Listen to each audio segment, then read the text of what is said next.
You know, you really have to wonder what's going on through somebody's mind when they sit down at a casino poker table right after stabbing somebody and robbing several other folks. But that's what police say a serial robbery suspect they arrested did after at least 7 holdups. Fox 4's Brandon Todd talked to the first victim from those armed robberies. What a story to tell, Brandon.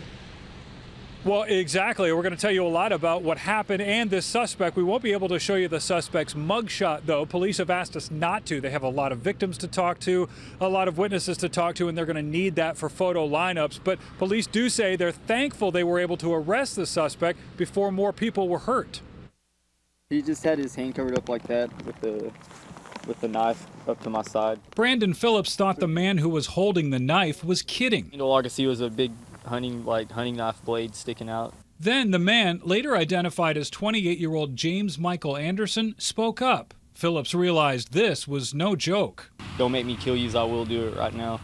Phillips threw his wallet and keys on the seat and says Anderson took off in his truck. And I showed him my phone when he was driving off and kind of waved at him like I was calling 911. Police say the truck jacking happened at this Walmart at Berry and Hemphill in Fort Worth Monday afternoon and was the beginning of a huge crime spree that stretched into Tuesday morning and left one man in the hospital stabbed. He had a little bit of facial hair and just had real big crazy eyes is what I've noticed.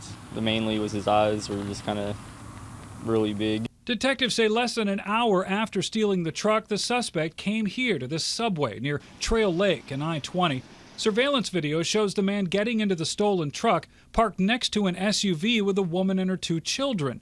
He quickly tries to rob them, and listen to what Detective Brian Rainsford said happened next. She's trying to give him her wallet. She accidentally hits the horn. He runs back to his truck and peels away. A short time later, police say the man's robbery spree continued at this Home Depot near White Settlement Road in West Loop 820. Surveillance video shows the suspect walking alongside this white van. Police say he stabs the man working out of the van.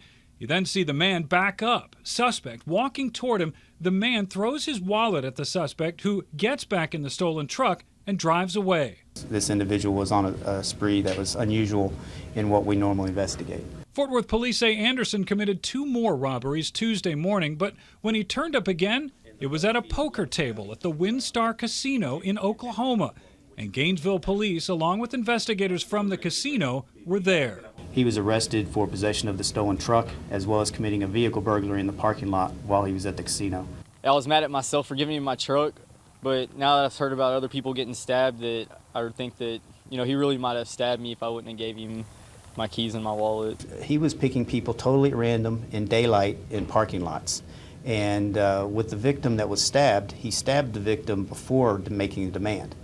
And so that was one of the aspects that was very concerning to us as far as the level of violence that he was showing. Investigators, they said they did find some evidence in that truck, including a knife, and it's possible that he could face at least 7 aggravated violence charges. Heather? Steve? All right. So, Brandon, we heard police call this an unusual crime spree. Have they talked any more about a motive, or is it maybe just of the moment getting the money, then heading to the casino? Yeah, detectives say they really don't have much of a motive, why it started here at this Walmart, why he did what he did. Our own searching into his criminal past shows that he did have some arrests in recent years for possession of marijuana, but whether or not drugs had played a part in what he did over the last couple of days is unknown at this point, something they'll likely find out in the investigation. Sure. All right. Brandon Todd, live tonight. Thanks, Brandon.